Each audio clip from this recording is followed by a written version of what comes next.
নমস্কার বন্ধুরা, আজকের দুপুরের মেনুতে ছিল উচ্ছে আলুর চচ্চড়ি। উচ্ছে যেহেতু তেতো, তার জন্য বাচ্চা কিংবা বয়স্করা খেতে চান না। আমার এই রেসিপিটি তাদের জন্য, তো ভিডিওটি স্কিপ না করে দেখতে থাকুন। প্রথমেই কড়াইতে তেল ঢেলে তেলটিকে গরম করে তার মধ্যে কালো জিরে ফোড়ন দিয়ে দিলাম। এরপর কেটে রাখা পেঁয়াজ কুচি ও চিড়ে রাখা লঙ্কা কুচি দিয়ে দিলাম।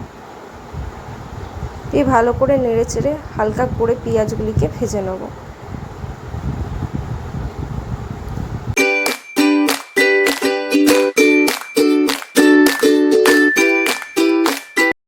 পেঁয়াজ হালকা হালকা করে ভেজে এসছে। এরপর আলু ও উচ্ছেগুলি আমি একটু ছোট ছোট করে লম্বা লম্বা করে কেটে নিয়েছিলাম, সেইগুলোকে কড়াইয়ের মধ্যে দিয়ে দিলাম। দিয়ে ভালো করে নাড়িয়ে চাড়িয়ে মিশ্রণটিকে এক করে নেব।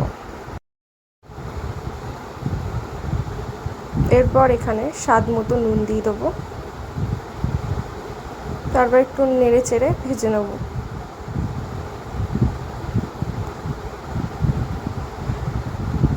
এরপর হলুদের গুঁড়ো দিয়ে দিচ্ছি আর দিয়ে দিচ্ছি জিরের গুঁড়ো।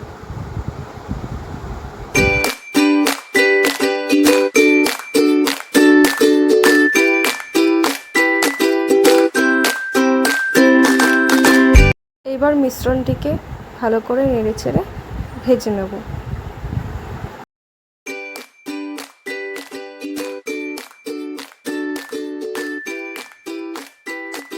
প্রায় হাফ ভাজা হয়ে গেছে। এই পর্যায়ে আমরা জল দিয়ে দেবো পরিমাণ মতো।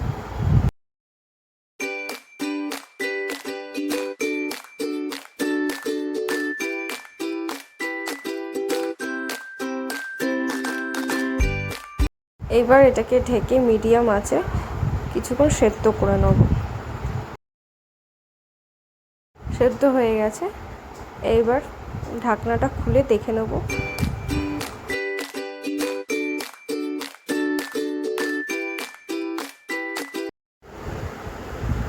এইবার স্বাদের জন্য আমরা সামান্য পরিমাণ চিনি দিয়ে দেবো।